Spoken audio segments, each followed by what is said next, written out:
Ai, vamos embora, sexto ano, né? Depois dessa vinheta massa produzida aqui, né, em conjunto com os professores do Educa Recife, a gente está começando mais uma aula de sustentabilidade. E a temática, né, vocês sabem, vocês já assistiram a aula de ciências aí, essa vinhetinha já deu também uma dica, né? Então a gente vai continuar nosso tema de fontes de energia, só que, né, em comemoração a esse Dia da Amazônia, a gente vai dar uma olhada, né, para os impactos, né, como na sustentabilidade a gente sempre reflete dessa forma, a gente vai dar uma olhada nos impactos da geração de energia nesse bioma, beleza? Quem está aqui comigo hoje é o professor Gilson Soares, olha ele aqui, dá o teu bom dia. Bom dia, pessoal do sexto ano, é sempre um prazer, né? Vocês sabem, né? Alegria estar aqui dialogando com vocês, mais uma aula show, fica ligado aí que vocês vão aprender várias coisas hoje legais e vamos colocar em prática também esse pensamento, viu, pessoal? Pensamento sustentável, ó, rostinho lindo, vamos juntos dialogando, professor, professora também, seja bem-vindo na nossa aula. É isso aí, é o professor do rostinho lindo, beleza? Fazendo aqui, ó, a interpretação em Libras, Mel, não é isso? Mel? É, Melzinha. É isso aí. Então, vê só. Então, como eu já falei para vocês, né, a gente está continuando o nosso trabalho, né, falando de fontes de energia, porque é fundamental a gente entender que essas fontes de energia, em sua maioria, né, elas são fontes naturais, né, elas são recursos, né, na economia. Quando você escutar esse termo, recurso, é uma visão mais economicista, né? Quando escutar elementos, enfim, outros termos para se referir à natureza, né? É por outros olhares, beleza? Então, Cleito vai jogar aí na tela aqui essa imagem para a gente relembrar aí as fontes de energia, né? Elas são renováveis e elas são também não renováveis, né? Essa diferença, ela vai estar ligada à capacidade, né, da gente repor esse estoque, da gente, assim, é um modo de falar, né, mas desse estoque ser reposto, ou seja, da gente reutilizar, né, aquele elemento da natureza. Então, como não renováveis, a gente tem aí a energia nuclear, né, o gás natural, o petróleo, carvão, xisto, turfa, né, xisto é muito importante aí quando a gente for estudar lá no 8º ano nos Estados Unidos, né, está fazendo os Estados Unidos diminuir a dependência de petróleo, tá? Apesar de também ser uma fonte, né, que libera CO2, enfim, mas está fazendo eles economizarem. E as fontes renováveis, a gente tem aí solar, gravitacional, geotérmica, dos oceanos, eólica, hidráulica e por aí vai, tá? E a biomassa também. Então, ó, falando de biomassa, a gente tem aqui uma charge, né, do GEAN, tá? Essa charge, ela está relacionada a que combustível, né? Que tipo de energia? Lembrando que fontes de energia, né, meus alunos, elas são fontes de energia em geral, não é matriz elétrica. Tem uma diferença, né, entre matriz elétrica e as fontes de energia. Fonte de energia, professor Gilson, sim, também conta com os combustíveis para mover, sim, a frota, né, para mover os veículos. E aí a gente tem, né, uma relação que é feita com a biomassa, né, que no caso é o etanol, né, o combustível etanol. Eu trouxe aí essa charge para a gente refletir, né, sobre essas questões históricas que nós temos, principalmente aqui no Nordeste. O maior produtor de cana-de-açúcar no Brasil, né, qual estado, professor Gil? O senhor está ligado nesse esquema aí? Diga aí. Qual estado do Brasil é o maior produtor de cana atualmente? Atualmente. Vamos embora, estado de São Paulo? É o estado de São Paulo, esse professor Gilson é ligado demais. Né? O estado de São Paulo. Então, veja, a gente tem o passado colonial aqui, né, no Nordeste, e mais atualmente o maior produtor de cana-de-açúcar é lá o estado de São Paulo, por causa da mecanização, né, por causa do relevo também que favorece para a colheita ser mecanizada e por aí vai. Beleza? Então, ó, essa charge é só para a gente relembrar, né, nosso tema. Eu trouxe aqui, né, lembra que na aula passada a gente passou meio rápido por essas questões, aí a gente vai abordar com mais calma, fontes de combustíveis fósseis para gerar energia, né, são utilizadas em usinas termoelétricas. Por exemplo, quando a tarifa de energia está muito cara, ela aumenta, é porque, né, as fontes hidrelétricas elas não estão gerando energia suficiente, tá? E aí é preciso acionar usinas termoelétricas, que geram energia a partir da queima de outros combustíveis, né? Então, gera energia elétrica a partir, por exemplo, da queima de combustíveis fósseis. Então, como está aí nesses tópicos, né? Então, é uma alternativa no período de escassez hídrica, lembrando, né, que mais de 60% da energia elétrica do Brasil é gerada por fonte hidrelétrica, tá?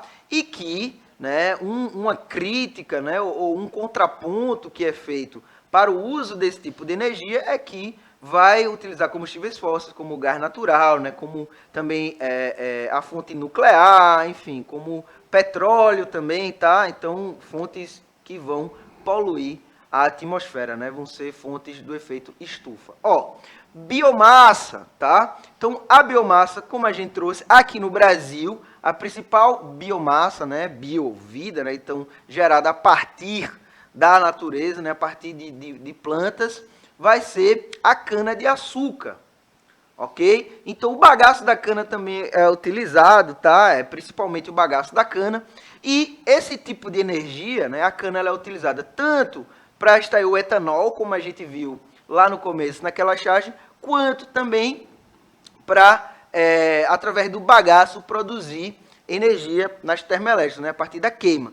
Não é uma fonte que vai assim liberar tanto calor, então precisa de muita biomassa para poder ser utilizada, mas é uma fonte, sim, alternativa, é uma forma de utilizar aquilo que não é, necessário, não tem mais nenhum fim, né, produtivo, o bagaço, literalmente, né, da cana. Então, olha aqui na tela, ó, em 2019, foram produzidos cerca de 289 milhões de toneladas de bagaço de cana, né? E esse bagaço foi utilizado para essa queima no intuito de gerar energia.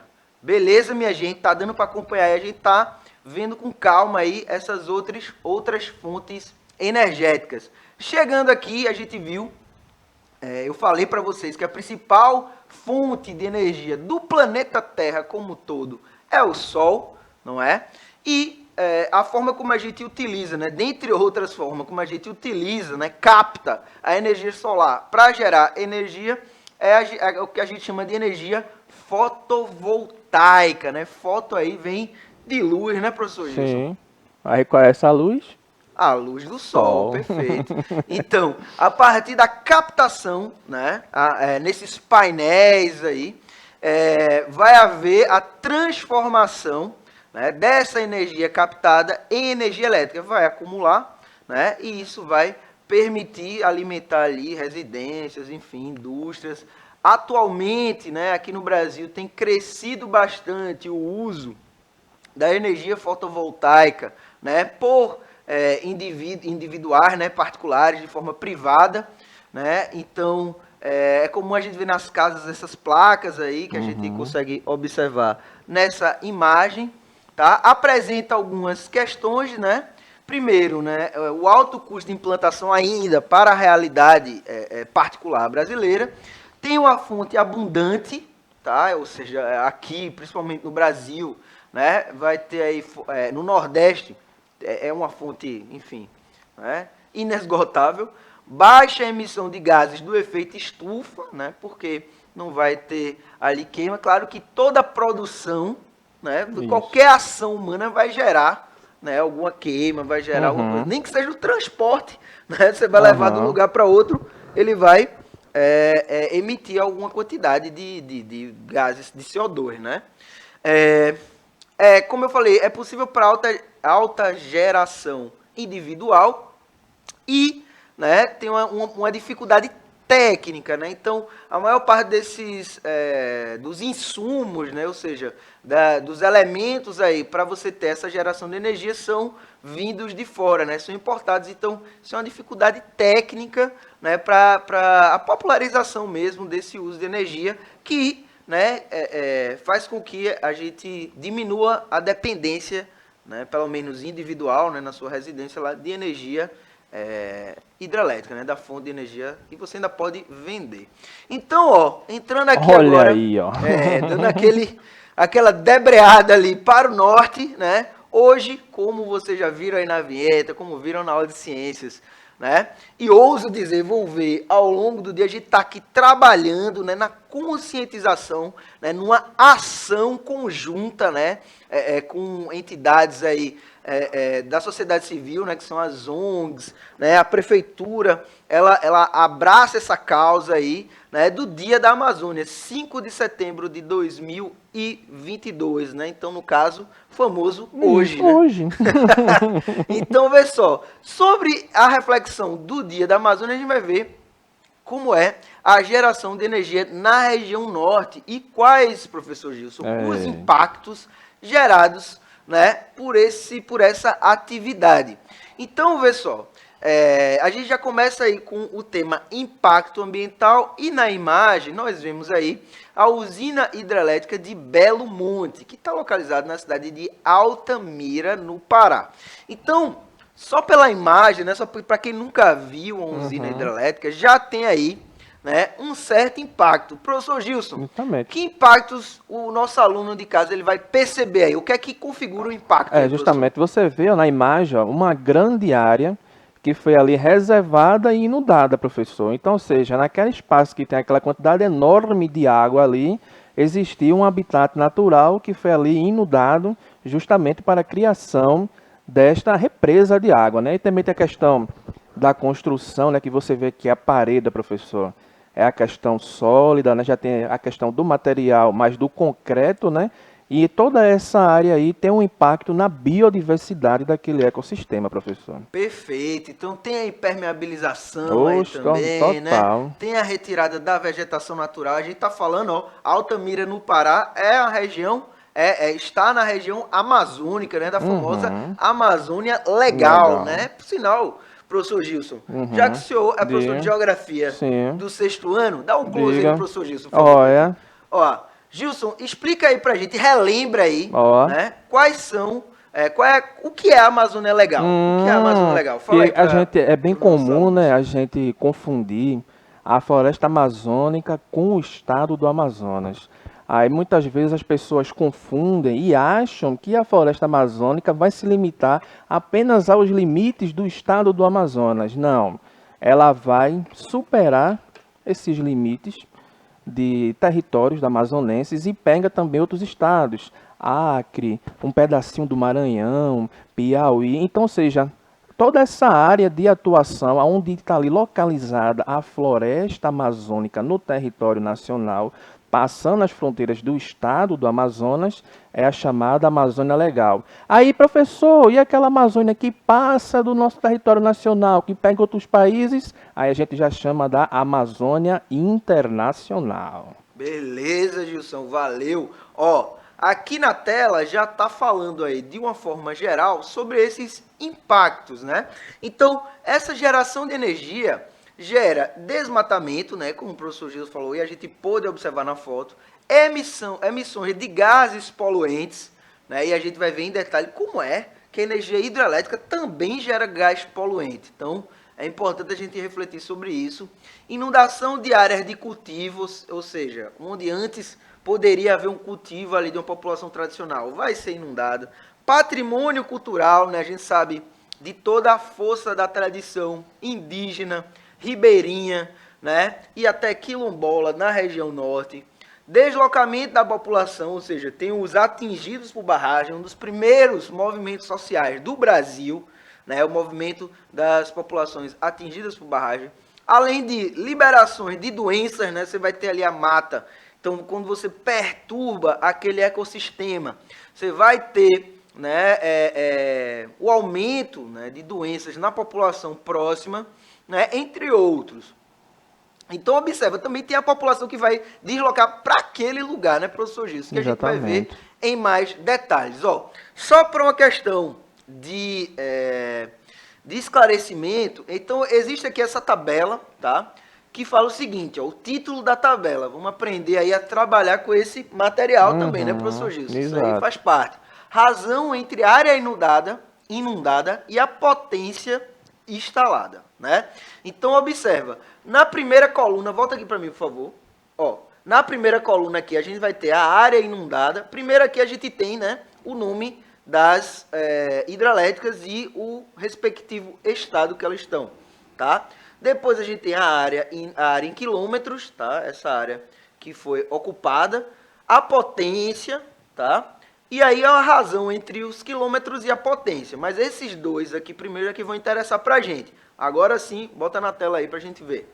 Ó, então, na área lá em quilômetros, a gente tem primeiro a hidrelétrica de Tucuruí, depois que é no Pará, Balbina, no Amazônia, Samuel, na Amazonas, Samuel, que é em Rondônia, e a hidrelétrica de Belo Monte, que foi aquela que a gente viu. Ó, a de Belo Monte é que vai ter a menor área inundada, né? Então, essas são cerca de 516 quilômetros quadrados. Ainda assim é muita coisa, né? 516 quilômetros quadrados. E aí você compara, né, a de Tucuruí, por exemplo, que são 2.430 quilômetros quadrados de área inundada. Ou seja, qualquer população que viva, né, nesse raio aí vai ter que sair, enfim, animais, floresta, tudo vai ficar embaixo d'água, professor Gilson. E a relação da potência, né? Então você vê que a potência de Belo Monte, que é a última, né, 11.000, né, megawatts, cerca de 11.000 megawatts, vai se destacar aí de forma bastante discrepante, né? A outra, que é a de Tucuruí, vai gerar apenas 4.000 megawatts de potência, né? E aí fica a reflexão. Será que precisava construir todas essas hidrelétricas para gerar tão pouco megawatts? Né? Por quê?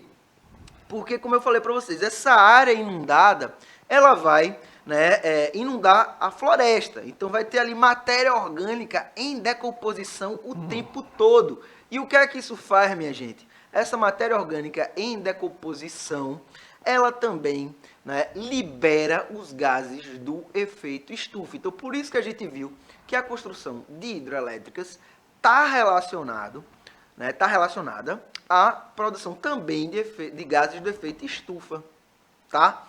Então, continuando aqui, ó, o complexo hidrelétrico de Belo Monte está localizado no município de Altamira, como eu falei para vocês, no estado do Pará, região norte do Brasil, muito bem localizado, faltou só a latitude e longitude. Construída na volta grande do rio Xingu, um dos principais afluentes do rio Amazonas. Então, lá na região norte, nós vamos ter, né, basicamente aí duas grandes bacias hidrográficas, né, professor Gilson? A gente vai ter a bacia hidrográfica do rio Amazonas, né, que é a junção do Rio Negro com o rio Solimões, e chega ali, vira aquela coisa maravilhosa, e a bacia do Tocantins-Araguaia, que está mais ali localizado a leste, né, da região norte. Olha aí a localização geográfica, vamos se, né, localizar a partir dessas informações, beleza? Então, continuando aqui, ó, eu trouxe esse infográfico aqui, a gente vai trabalhar nele, viu, professor? Observa aí, tem muita coisa pra gente ver, ó. Então, começando pelo mapa que a gente tem aqui, né? Então, esse mapa, ele vai mostrar aqui, ó, você vai olhar da esquerda da sua tela para a direita, tá? Nós vamos ter a cidade de Altamira, volta aqui, isso, perfeito. A cidade de Altamira, tá? E a gente tem aqui, ó, alguns barramentos, tá? Esses barramentos, eles vão... e aqui tem um pequeno mapa onde está localizado, ou seja, está no coração do Pará, beleza? Então, volta agora para o pessoal observar aí.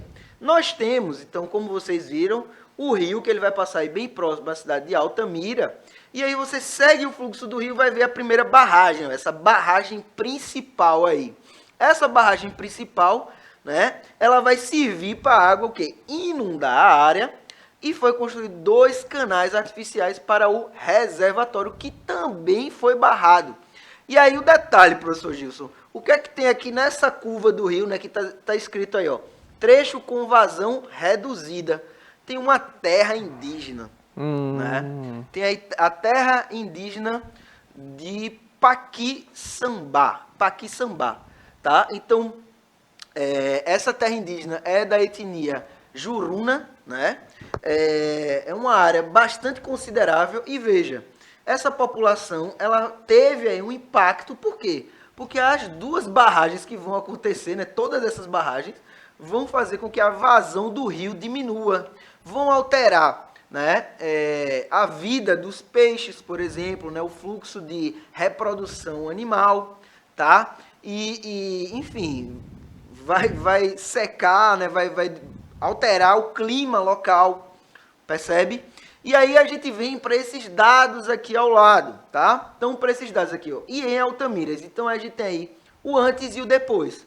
Você tem toda essa alteração no território, e aí eu chamo a atenção para quê? Porque para construir essa barragem, você precisa de muitos trabalhadores. Então você vai ter uma migração aí, já trazendo também para a geografia, você vai ter uma migração considerável para a cidade.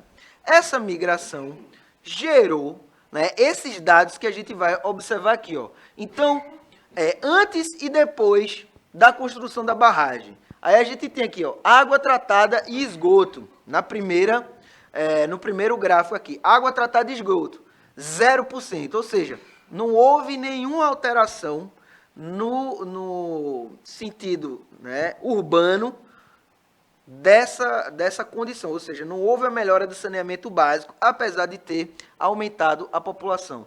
Você vai ter aí, ó, um aumento da média de assassinatos, tá, na cidade de Altamira, uma cidade bem violenta. E para vocês terem ideia, né, do aumento da população entre antes e depois, você vai ter aí, antes da construção da barragem, joga aí na tela para eles verem melhor, por favor, Cleitinho, isso.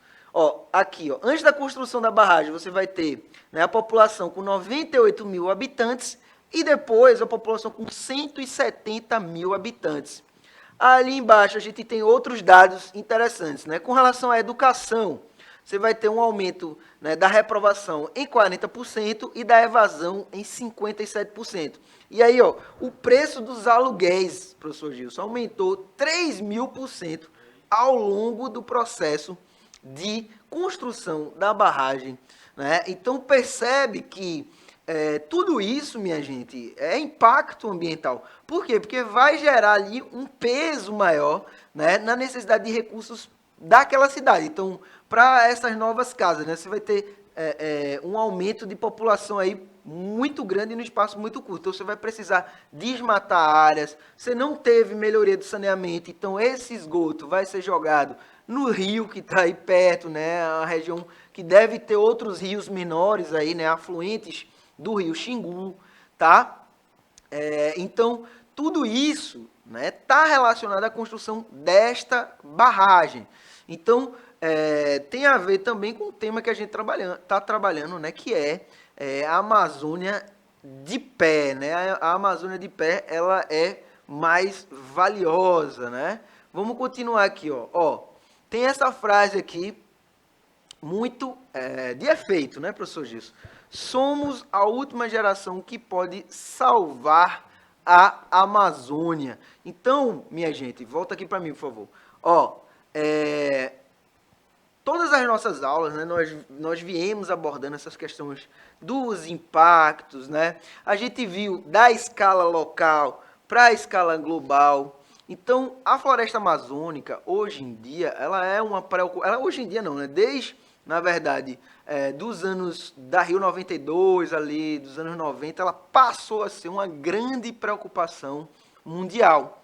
Né? Por quê? Porque foi nessa conferência, né, na conferência da ONU, que aconteceu no Rio de Janeiro, que a gente teve uma chamada maior para os impactos, né, a nível global. Então, a gente falou aqui do derretimento das calotas polares, a gente falou aqui do buraco na camada de ozônio, a gente falou aqui de N efeitos, né, N impactos que vão acontecer na escala global. E aí a gente pergunta, tá, a Amazônia ela vale mais de pé, né? Isso é um cálculo que existe, então ela é mais rentável também de pé. Por quê?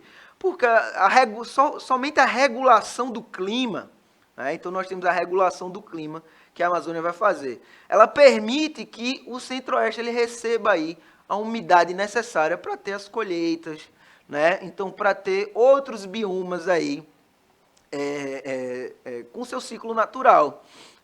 Também está relacionada às chuvas que vão chegar na região sudeste, ou seja, a geração de energia da região sudeste, que também é hidrelétrica, precisa do regime hídrico, ou seja, das chuvas, que a Amazônia proporciona. Se não vai usar termoelétricas, então a gente está falando, né, da região sudeste, que é a região mais populosa do Brasil. Então, usando termoelétricas, aumenta o custo da energia no Brasil inteiro. Então, veja, minha gente, que é tudo uma relação, né, de escala. Então, efeitos locais, ou seja, na Amazônia, vão gerar impactos no país inteiro. Então, por isso que a gente é a última geração que pode salvar a Amazônia, né, segundo esse material aí nossa, né, essa organização, porque a gente precisa se conscientizar mais ainda, né, do que a gente já vem trabalhando. Então, para passar para a ação real, né? Aí tem um vídeo aqui que tá sem som. Bom, o vídeo ele não vai funcionar agora, tá? Então, a gente vai mostrar aqui só essas imagens, né, da floresta amazônica, tá?